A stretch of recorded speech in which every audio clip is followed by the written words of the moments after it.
Peggy 18.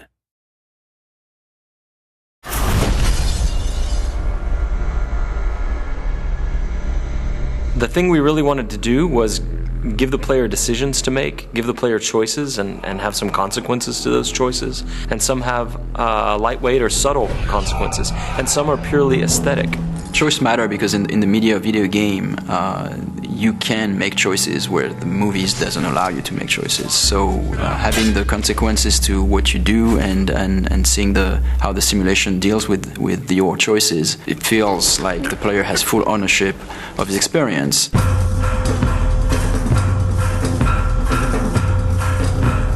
My goal is that everything that the player wants to do, he should be able to do it.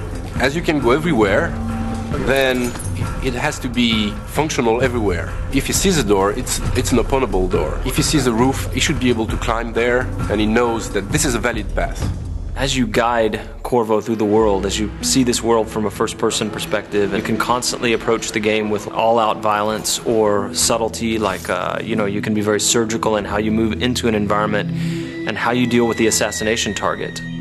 Ce qui est vraiment très intéressant dans Dishonored, c'est la possibilité pour le joueur de vraiment inventer son histoire, on va dire. Il peut vraiment jouer le jeu de la façon dont il a vraiment envie.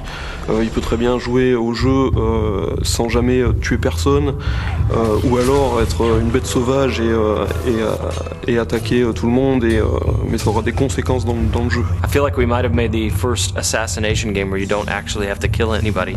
Donc l'IA dans Dishonored est assez particulière dans le sens où il faut qu'elle réagisse vraiment à tout ce que le joueur est capable de faire, que ce soit de par ses pouvoirs ou de ce que ce soit que le joueur peut être assez furtif par rapport aux IA.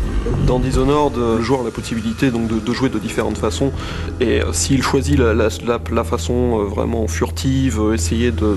There's really no reason for you to listen to me. If you ever need steady work, you come see me. Il peut écouter ce que l'IA va dire. Il peut écouter les conversations, il peut obtenir il peut avoir quelques indices en fait sur ce qui se passe, sur comment arriver à résoudre sa mission. Oui, donc le joueur va pouvoir utiliser des combinaisons de pouvoirs assez variées.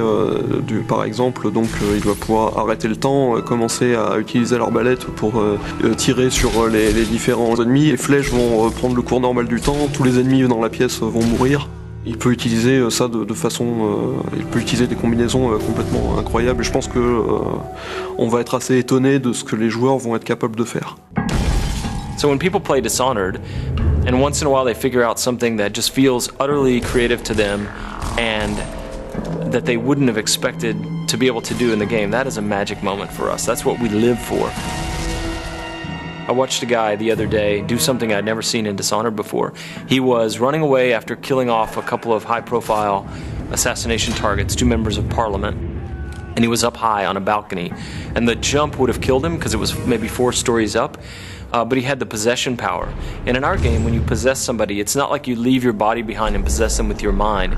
It's a corporeal thing, so you move physically into them, and then you pilot them around.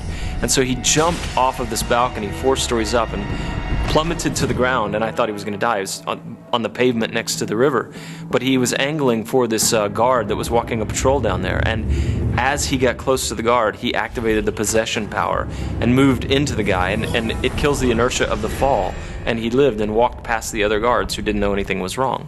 And that is a moment you can't have in another game. What's happening? Once a programmer came back to us and he shot a little video of something that was really fun and wanted to show us. So what he did was that he summoned a set of rats, then he froze time, then he pulled out the spring razor, which is this kind of mine that you can stick to things. So he could actually froze the rat, stick the mine to the rat, then he possessed the rat, and then he moved the rat around and close to a guard and ejected as the mine exploded. I think what is special to Dishonored is that the moment-to-moment emotion is great. In a shooter, for example, you know that shooting at a guy will kill you, and you have to take cover and progress and well.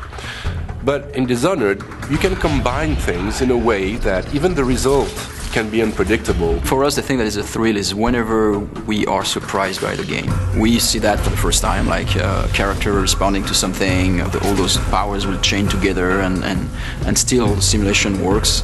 For us, it's really mind-blowing. What I like to do when I'm playing games, to share experiences. Every player experience would be pretty different. I would love the player to feel that.